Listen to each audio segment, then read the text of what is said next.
Príbeh prvý. Menes a tri skarabeusy. Na okraji mesta Kemetša, kde sa Níl leskol ako modrý had a kde sa ďatlové palmy kývali v horúcom vetre, panúcom z rozpálenej púšte, stál malý hlinený dom. Pred domom rástla stará sykomora, ktorej široká koruna vrhala tieň na prašnú cestu a jej korene sa vinuli spod zeme ako poprepletané ruky starcov, ktoré si pamätajú viac, než by chceli. Pod sykomorou sedával Menes, pisár s tvárou poznačenou rokmi, ale s očami, ktoré sa stále leskli múdrosťou. Mal 55 rokov, možno viac. V Egypte sa vek nerátal podľa čísiel, ale podľa toho, koľko záplav Nílu človek prežil. Menes ich prežil dosť na to, aby vedel, že život je ako rieka. Raz stúpa, raz klesá, ale vždy plynie ďalej. Keď sedával pod košatou korunou stromu, potichu len v myšlienkach bez veľkých slov, sa prihováral svojim predkom. Tak, ako to robia starí ľudia. Niekedy mal pocit, že listy sykomory šumia trochu inak, ako by mu odpovedali. Jeho dom bol skromný. Mal jednu miestnosť, v strede ktorej na zemi ležal madrac upletený z trstia, v kúte stála hlinená pec a truhlica s papirusmi. Na stene visela jednoduchá hlinená olejová lampa. A vonku pri dverách, na malom dvore, stála nádoba, ktorú si Menes každé ráno naplnil čistou vodou z rieky. Nič viac nepotreboval. Vstával skoro ráno, ešte pred východom slnka, keď sa obloha len jemne sfarbovala do ružova. Umyl si tvár studenou vodou, obliekol si vypranú ľanovú tuniku a vydal sa do chrámu boha Tofta. Jeho kroky boli isté a pomalé. Poznal každý kameň na ceste, každý tieň, ktorý sa menil s ročnými obdobiami. Pisár Menes nosil na krku malé kožené vrecúško, ktoré nikdy neodkladal. Šepkalo sa, že v ňom nosí šakalie zuby a deti z ulice sa ho preto báli. Jedného večera, keď sa slnko skláňalo k obzoru a piesok na ulici chladol po dlhom dni, sedel Menes na prahu svojho domu a plátal dieru na prútenom košíku. Odrazu jeho oči spočinuli na hrubých, prachom zaprášených palcoch vytrčajúcich zo sandálov, ktoré sa k nemu potichu priblížili. Zodvihol hlavu a pred ním stal sused Horemheb. Bol to mladý roľník s mozoľnatými rukami, ktoré prezrádzali, že celý život pracuje s pôdou. Na pleci niesol košík s čerstvo odrezanými trstinovými steblami a na čele mal ešte prach z poľa. Pokoj s tebou, Horemheb, pozdravil suseda Menes a jemne sa pousmial. Pokoj s tebou, Menes, odvetil sused a utrel si spotené čelo. S námahou si zložil košík z pleca, lebo ľanové šnúrky, na ktorých bol košík zavesený, sa mu bolestivo zadierali do kože. Pozrel sa do prívetivej Menesovej tváre a povzdychol si. Povedz mi, ako je možné, že si stále taký pokojný? Veď máš menej než ktokoľvek iný v tejto ulici. Lebo žijem podľa 3 debenov, odpovedal Menes s úsmevom. Horemheb sa nechápavo zamračil. Podľa čoho? Ako to myslíš? Menes otvoril kožené vrecúško, ktoré nosil na krku. Horemheb o krok ustúpil. Šakalie zuby, prebleslo mu mysľou. Menes sa ticho zasmial. Pokrútil hlavou. Strčil prsty do vrecúška a na kus plátna pred sebou položil jeden po druhom 3 skarabeusy. Boli hladké, hlinené, každý inej farby.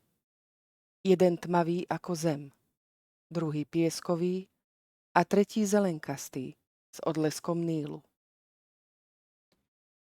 Každý deň mi chrám za prácu zaplatí 3 debeny, povedal. A každý z týchto skarabeov mi pripomína, čo s nimi mám urobiť. Horemheb sa opatrne naklonil a zvedavo si obzeral pisárov poklad. Uľavilo sa mu, že to nie sú šakalie zuby, ani nejaké iné zuby či ľudské prsty. Menes ukázal na prvého tmavého skarabea. Tento je pre tých, ktorí tu boli predo mnou. Takže vždy jeden deben vrátim svojim rodičom. Starám sa o ich hrobku, nosím im obety, chlieb, pivo, trochu oleja. Nech ich duše majú pokoj. Horemheb si odfrkol. Ale veď tvoji rodičia sú už dávno v podsvetí. Práve preto, odvetil Menes. Človek nesmie zabudnúť na tých, ktorí mu dali život. Potom ukázal na skarabea pieskovej farby. Tento je pre mňa. Jeden deben si nechám, aby som mal z čoho žiť. Na chlieb, na trochu piva, na opravu sandálov, keď sa rozpadnú. A nakoniec vzal do ruky tretieho skarabea, toho s odleskom Nílu. A tento je pre tých, ktorí prídu po mne. Jeden deben odložím pre nich. Možno raz pomôžem niektorému zo žiakov a možno dieťaťu, ktoré nebude mať otca. Neviem komu, ale viem, že niekomu uľahčí život. Horemheb sa rozosmial. Plieskal si dlaňami po kolenách a nohami rozvíril prach. Tak preto si chudobný, lebo rozdávaš debeny mŕtvým, cudzím a možno ešte aj nenarodeným. Ty si veru zvláštny človek, Menes. Keby si nebol učeným pisárom, myslel by som si, že si sa pomiatol a že ťa zlí duchovia zviedli na bludné cesty. Menes sa len usmial. Rozhodne sa pozrel susedovi do očí. Možno som chudobný na majetok, ale v duši mám pokoj. Teraz, keď som ti prezradil svoje tajomstvo, sľúb mi, že si ho necháš pre seba. Nesmieš ho povedať živej duši. Hovorím ti ho len preto, lebo ti chcem pomôcť. A možno sa naučíš, ako podľa neho žiť a byť šťastný. Dodal nakoniec. Horemheb stíchol, pokrčil plecami. Sľubujem, že tvoje bláznivé tajomstvo nevyzradím. Načo aj? Veď by tomu aj tak nikto neuveril. Ešte chvíľu postál a hľadel na skarabeusy. Potom si vyložil košík na plece a krútiac hlavou odišiel domov. Menes zostal sedieť, skarabeusy opatrne opäť vložil do vrecúška a prstami prešiel po jeho okraji. V tej chvíli sa zdvihol jemný večerný vánok. Listy sykomory sa pohli a ich šum mal zvláštny, mäkký tón. Menes zodvihol hlavu.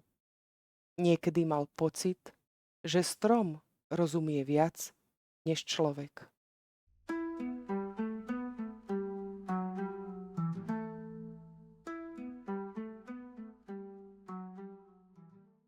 Ráno prišlo pomaly. Boh Ra sa na svojom kočiari vracal z podsvetia a prinášal nový teplý deň. Menes vyšiel pred dom ešte skôr, než sa zlatý kotúč dotkol koruny sykomory. Vzduch bol chladný, svieži a tichý. Len z diaľky zakričal ibis. Menes si pretrel oči, zohol sa k nádobe pred domom a chystal sa k rieke po čerstvú vodu. O nohu sa mu obtrela strakatá mačka a jemne priadla. Bastet, Boh ťa opatruj, prihovoril sa jej Menes, jemne ju hladiac po hlave. Jej zelené oči si ho skúmavo premeriavali a jej pohľad sa zastavil na jeho prázdnej dlani. Keď videla, že jej nič nedá, mrzutu hodila chvostom, narovnala uši a otočila sa mu chrbtom. Na malých labkách dôstojne odkráčala k susednému domu. Menes sa zohol a zdvihol nádobu. Keď sa vzpriamil, v diaľke uvidel akúsi postavu. Prižmúril oči. Po ulici rovno k nemu kráčal muž v tmavom plášti. Na pleci niesol drevenú tabuľku s pečaťou úradu. Znak, ktorý všetci poznali, ale málo kto ho chcel vidieť. Jeho krok bol istý. Aj vietor akoby na chvíľu zadržal dých. Prišiel som kvôli súpisu, povedal muž bez pozdravu, keď zastal rovno pred Menesom. Rozvinul zvitok papírusu a prechádzal mená jedno po druhom. Keď prišiel na Menesovo meno, na okamih sa zarazil. Zdvihol oči od zvitku a tvrdo povedal. Tvoje pole tento rok nedalo nič? Spýtal sa tónom, ktorý nebol ani zvedavý, ani priateľský. Alebo len nič nebolo zapísané, dodal po krátkej chvíli. Menes položil nádobu naspäť na zem. Stál pokojne. Nemám čo dať, povedal ticho. Mám len to, čo potrebujem. Muž si ho chvíľu premeriaval. Pohľad mu sklzol na vrecúško, ktoré Menesovi viselo na krku. Menesova tvár zostala pokojná, bez strachu. Muž si niečo zapísal do zvitku a stroho povedal. Vrátim sa. Vrátim sa, keď sa slnko 10-krát zdvihne nad Nílom.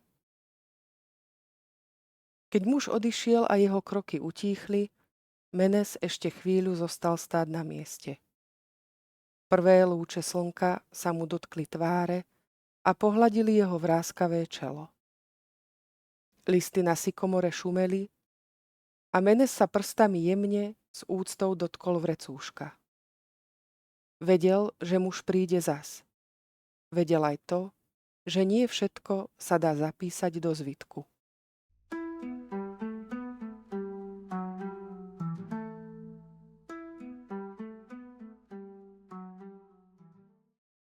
Deň bežal ako splašené šakaly, boh Ra sa presúval po oblohe, vzduch bol ťažký a horúci.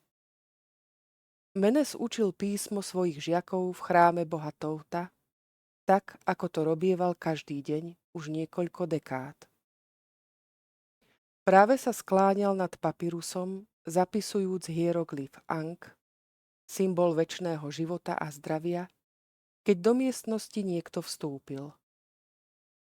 Menes pomaly zodvihol hlavu, aby pozrel, kto narúša posvetné učenie bohov. Zodvihol obočie, keď pred sebou uvidel toho istého muža, ktorý ho skoro ráno prekvapil na jeho dvore. Faraón ťa k sebe povoláva, pisár. Nemal by si dlho premýšľať. Môže sa rozhnevať, že pohrdaš jeho príkazom. Povedal muž hlasno a pevne. Menes opatrne odložil rákosové pero do nádobky s atramentom a uistil sa, že hieroglyf Ankh už dobre zaschol, aby sa nerozmazal. Muž netrpezlivo prešľapoval z nohy na nohu. Pohni sa, starec, riskuješ hnev veľkého faraóna. Menes sa otočil k písaciemu podstavcu chrbtom a rozhodným krokom nasledoval muža do faraónovho paláca. V hlave mu vírili myšlienky, ale navonok ostal pokojný. Nemám sa predsa čoho báť, pomyslel si. Nič zlé som neurobil a žijem podľa bohyne Mát v súlade s pravdou, spravodlivosťou a poriadkom. Menes vstúpil do veľkej siene, kde sa svetlo lámalo na zlatých stĺpoch a vôňa kadidla visela vo vzduchu ako jemný závoj. Jeho sandále ticho šuchotali po kamenných dlaždiciach, ktoré vytvárali prekrásnu mozaiku s geometrickými vzormi v modrej a zelenej farbe. Po stranách siene sa týčili vysoké pozlátené amfory s tenkým hrdlom, v ktorých voňali čerstvo narezané červené a biele kvety. Faraón sedel na tróne, obklopený svojimi radcami. Jeho pohľad bol ostrý ako čepeľ noža. Menes zastal, sklopil zrak na znak oddanosti, prekrížil ruky na hrudi a uklonil sa. Menes, prehovoril faraón pomaly. Dozvedel som sa, že neodvádzaš nič zo svojho podielu. Povedz mi teda, čo robíš s 3 debenmi, ktoré denne dostávaš za svoju prácu? Menes sa nepohol. Neodvážil sa pozrieť na faraóna. To by bola urážka. Ďalej pozeral na vzor dlažby a ruky mal pokojne zopnuté. 1 deben vraciam, z druhého žijem a 3. darujem, veľký faraón. Faraón sa zamračil. Ako môžeš 1 vracať, z druhého žiť a 3. darovať? Jeho hlas sa niesol sieňou ako vzdialené hromobitie. Odpustite mi, veľký faraón, ale to vám nepoviem, odvetil pisár so sklonenou hlavou. Faraónove oči sa rozšírili od hnevu a prekvapenia. Sieň zašumela od údivu a 1 rad sa pohoršene zhýkol. Toľko drzosti! Radcovia si vymenili pohľady. Každý čakal so zatajeným dychom, čo sa bude diať. Faraón sa naklonil dopredu, jeho zlatá koruna sa zaleskla v lúči svetla. Nepovieš? Zopakoval pomaly. Nie, veľký faraón, odvetil Menes spokojne. Faraón sa oprel o operadlo trónu, no jeho tvár zostala napätá. Rozmýšľal, či má drzého pisára potrestať za jeho trúfalosť. Zodvihni hlavu, pisár, a pozri sa mi do očí, povedal po chvíli premýšľania. Starec sa vzpriamil a uprel pohľad do faraónových očí. Vládca Egypta na chvíľu stratil reč. V očiach pisára sa zračila múdrosť a v jeho tvári bola zapísaná ťažká cesta životom. Pôsobil však pokojne a vyrovnane. Faraón v ňom nevidel strach ani zlobu. Tento človek má dušu čistú, pomyslel si. Nie je ho za čo potrestať. Rozhodol sa napokon. Môžeš ísť, pisár. Si múdry a dobrý človek. Trochu viac odvážny, než by si mal byť, ale niekedy to nie je na škodu. Choď a uč posvätné písmo. Ďakujem, veľký faraón. Bohovia nech ťa ochraňujú. Menes sa znova uklonil a cúvajúc, hlavou stále otočený k faraónovi, vyšiel z veľkej siene.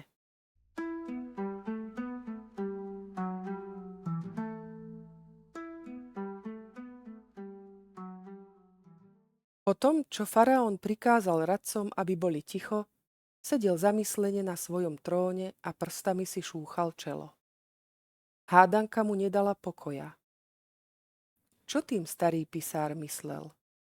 Ako môže niekto žiť tak, že daruje aj vracia zároveň? Napokon mávol rukou. Nech sa táto hádanka rozhlási po celej krajine. Sľubujem veľkú odmenu tomu, kto mi vysvetlí, čo tým Menes myslel. Správa o veľkej odmene za rozlúštenie Menesovej hádanky sa ešte v ten deň rozletela do všetkých kútov Egypta ako vystrelený šíp. Ten večer, keď sa slnko skláňalo k obzoru a jeho lúče vsfarbili nílske vody do zlata, sa Egyptom niesla zvláštna nepokojná vlna. Správa o Menesovej hádanke sa šírila rýchlejšie než púštny vietor a v každej dedine, v každom mestečku, na každom dvore sa o nej živým hlasom debatovalo. Každý chcel byť tým, kto rozlúšti tajomné slová starého pisára. Keď sa správa dostala do uší Horemheba, nadšene zajasal. Po chvíli mu však úsmev z tváre zmizol a on klesol s ťažkým povzdychom na drevenú lavicu pred svojím domom. Vidina bohatstva za rozlúštenú hádanku mu nedala pokoja. Sľúbil Menesovi, že jeho tajomstvo ani živej duši neprezradí, no život v blahobite ho vábil a lákal ako vôňa pečeného mesa. Predstavil si stôl plný jedla, hodvábne šatky, mäkké ľanové prikryvky, zlaté reťazky a vzácne kamene. Čo tam po sľube? Vyskočil z lavice a odpľul si. Aj tak sú to len hlúposti. Veď Menes mi tajomstvo povedal, aby mi zmenil život. Nie je náhodou toto tá zmena? Tá pomoc, ktorú mi ten hlupák sám ponúkol? Vzpriamil sa a rozhodne si pleskol do dlaní. Rozbehol sa ako divý osol prašnou cestou do paláca. Zastavil sa až pred zlatou bránou a zadýchaný rozkázal strážcom bránu i hneď otvoriť. Tí sa na seba pozreli a pustili sa do smiechu. Strať sa, trhan, tu nemáš čo hľadať, povedal strážca a namieril na Horemheba kopiu.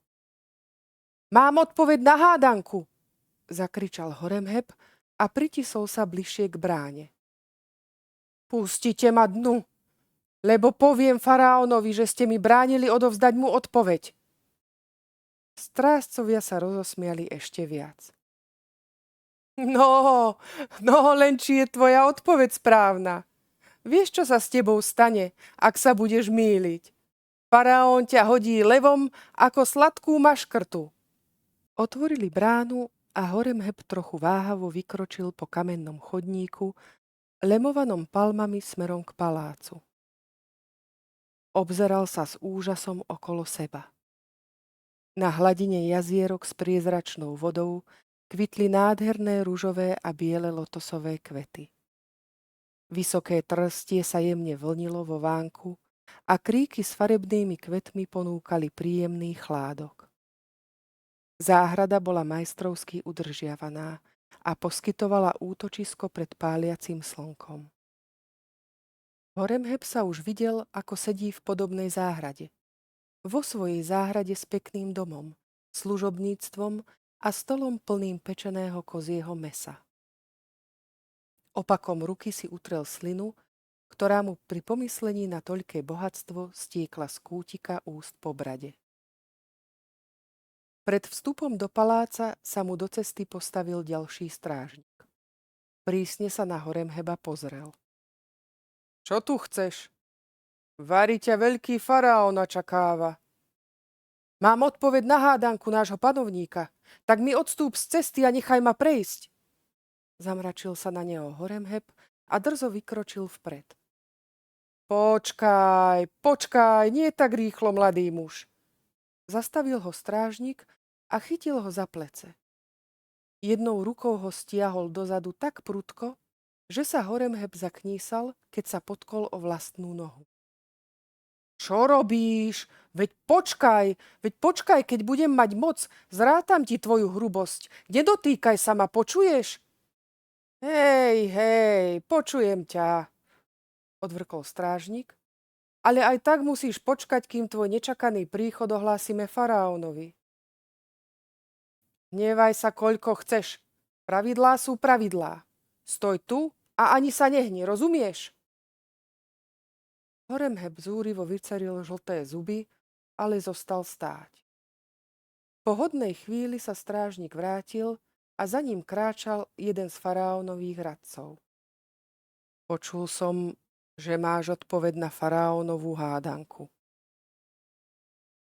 Človeče, ak je nesprávna, trest ťa neminie.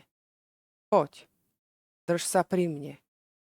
Na faraóna sa nepozeraj a hlavu maj sklonenú po celý čas.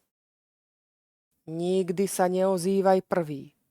Odpovedaj až vtedy, keď sa ťa faraón bude pýtať. Rozumieš? Tak poď už, nech to máme za sebou. Povedal radca a chytil Horemheba za lakeť.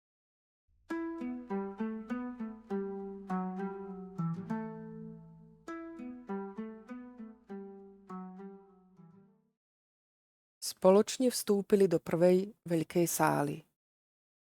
Horemheb si takmer krk vykrútil, oči mu behali po celej miestnosti a zrak mu oslepoval ligot zlatých amfor. Zalapal po dychu. Toľká nádhera, pomyslel si. Toľké bohatstvo. Radca sa na okamih na neho pozrel a prišlo mu smiešne, že má Horemheb otvorené ústa. Jeho výraz mu pripomínal osla, ktorý sa naťahuje za sladkým jablkom. Keď prešli sálou, ocitli sa v užšej chodbe. Na stenách boli vytesané veľké hieroglyfy a zobrazenia bohov v nadľudskej veľkosti. Posvetné reliéfy jemne osvetľovali štíhle olejové lampy, zdobené zeleným lazuritom. Došli na koniec chodby. Horemheb v úžase zastal. Pred ním sa otvoril rozľahlý priestor hlavnej siene. Siene veľkého faraóna. Skloň hlavu, pošepol mu radca. Horemheb ho nepočúval. Skloň hlavu, počuješ, ty somár, povedal radca ešte dôraznejšie. Odrazu Horemheb mykol lakťom a prudko sa radcovi vytrhol z ruky. Bez úcty a rešpektu sa rozbehol celou sieňou a zastavil sa až pred faraónom. Mám odpoveď na vašu hádanku, pane, ja mám odpoveď! Mával radostne rukami a pozeral sa priamo na vládcu Egypta. Radcovia stojaci za faraónom krútili hlavami a pozerali jeden na druhého. Radca, ktorý mal na starosti príchod Horemheba, sa úctivo so sklonenou hlavou ospravedlňoval. Odpustite, veľký pane, nedal sa zastaviť, nemohol som nič robiť. Faraón mu pokynul rukou na znak, že je to v poriadku. Zameral sa na muža stojaceho pred sebou. Ustúp o pár krokov vzad, človek, a skloň hlavu na znak úcty a oddanosti svojmu panovníkovi. Zahrmel faraónov hlas a z jeho očí sršal hnev. Horemheb sa poobzeral okolo seba. Ja? Ukázal si prstom na hruď. Ustúp, ty osol! Zavrčal radca stojaci za ním. Horemheb nechápavo cúvol o pár krokov. Mám tú odpoveď. Prišiel som si po odmenu. Vyhrklo z neho a radca za ním sa chytil za čelo. Nuž, tak hovor. Ale vieš, aký trest ťa čaká, ak bude tvoja odpoveď nesprávna? Odvetil faraón trochu pobavene. Hnev ho už prešiel a tento úbožiak mu odrazu pripadal skôr smiešný, než drzý. Určite bude správna, pane. Určite, sľúbil som síce, že to nikomu nepoviem, ale... Naraz sa zasekol. Chytil sa za ústa.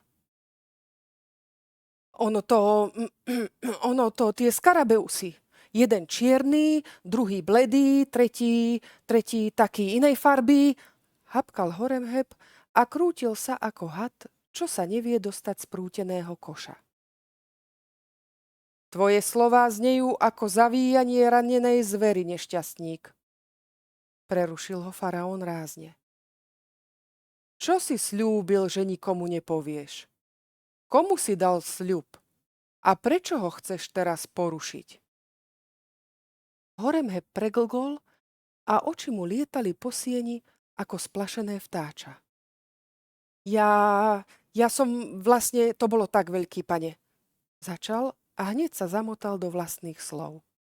Sľúbil som, teda nie ja, ale oni, tí traja, skarabeusy, viete? Oni mi povedali, že nesmiem. Ale ja som vlastne nechcel, teda chcel, ale nie takto. Začal mávať rukami, ako by tým dokázal zachytiť myšlienku, ktorá mu stále unikala. Ten čierny mi vravel, že mám mlčať. Ale ten bledý, ten sa tváril, že môžem hovoriť. Lenže ten tretí, ten bol taký inakší.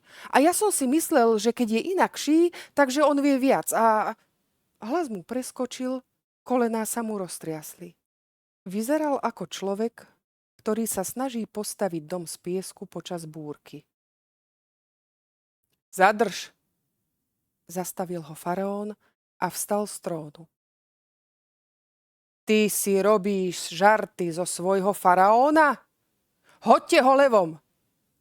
Rozkázal teraz už nahnevaný faraón strážcom. Horemheb vykríkol. Nie, pane, nie, to ten klamár, pisár Menes, on mi to povedal, jeho treba hodiť levom. Takže ty si chcel porušiť sľub, ktorý si dal Menesovi a získať tak odmenu bohatstvo a moc. Opýtal sa faraón ešte hlasnejšie.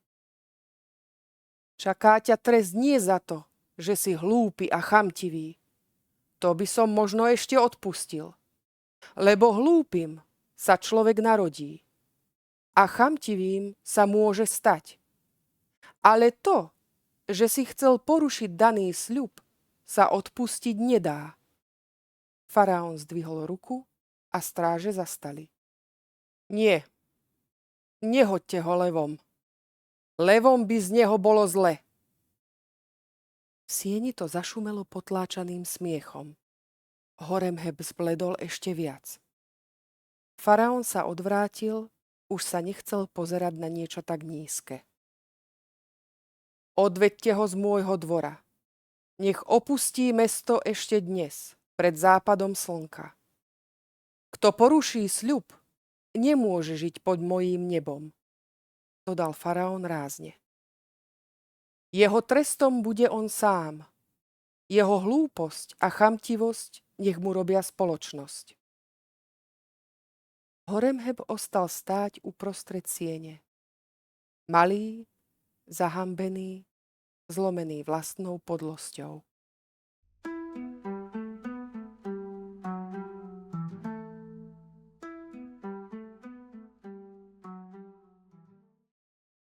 Faraón sedel vo svojej komnate na nízkom, bohato zdobenom divánovom lôžku z tmavého lešteného dreva, pokrytom jemným ľanom prešitým vzormi lotosových kvetov. Opieral sa o veľké, mäkké vankúše, síto červenej a tmavomodrej farby, zdobené zlatými niťami. Pri jeho nohách ležal nízky stolík. Na ňom boli zlaté misy s ovocím, chlieb, džbány s vínom a malé nádoby s olejmi, ktorých vôňa sa miešala so vzduchom. Lampy už dohorievali a v miske pred ním sa paril horký odvar z bylín, ktorý mu vždy upokojoval myseľ. Zafira, kráľovská čierna mačka, mu vyskočila do lona a nechala sa pohľadkať rukou veľkého faraóna. Bolo jej to jedno, že je to ruka vládcu. Hlavné bolo, že hladkala správne a primerane dlho. Keď ju ruka omrzela, zoskočila na zem a ladným pohybom so zdvihnutým chvostom odkráčala na svoj vlastný vankúšik. Prednými labkami si ho najprv dokonale upravila miesením, potom sa ponaťahovala a sadla si. Začala sa precízne umývať. Najprv očká, potom ušká, lízala si labky a chrbátik si umyla až tam, kam dočiahla, aby aspoň čiastočne zmyla pach ruky. Keď sa unavila, schúlila sa na vankúšiku do klbka a začala driemať. Faraón ju chvíľu pozoroval. Fascinoval ho Zafirin rituál pred spaním. Pomaly si odpil z bylinkového odvaru a jeho myšlienky sa vrátili k Menesovi. Uvedomil si, že ak je to tajomstvo pre pisára také dôležité, že ho nechcel zveriť ani vlastnému faraónovi, potom by nebolo správne nútiť ho, aby ho vyzradil. Nie všetko, čo človek nosí v srdci, patrí svetu. Faraón položil misku na bok a ticho si vydýchol. Nech si to tajomstvo teda nechá, povedal potichu sám pre seba. Zafira pootvorila oči a zdvihla uši. Lenivo vystrela labku a jemne zamrnčala. Potom otočila hlavu a pokračovala v driemaní. Nech zostane len jeho, a nech si ho vezme so sebou na druhý svet. Vonku sa ozval vzdialený šum nočného vetra a faraón vedel, že urobil správne rozhodnutie. V komnate i vo faraónovej duši zavládol pokoj.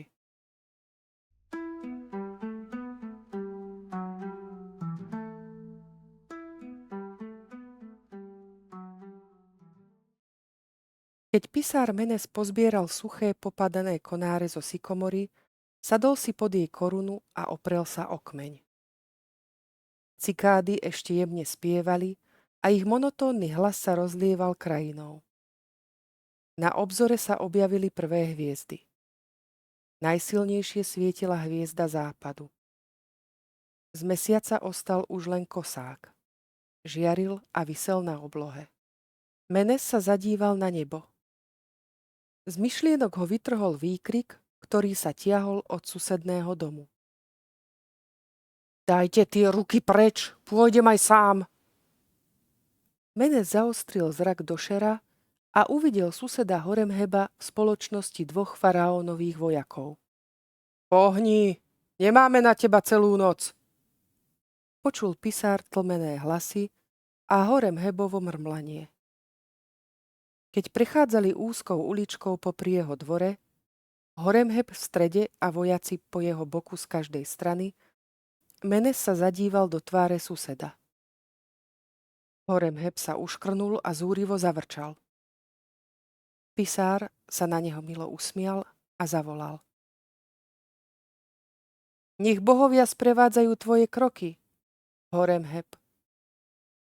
Rukou pohľadil vrecúško na svojom krku. Potom sa pomaly otočil a s pokojom a pokorou múdreho muža vstúpil do svojho domu. Za chrbtom mu jemne šumeli listy sykomory.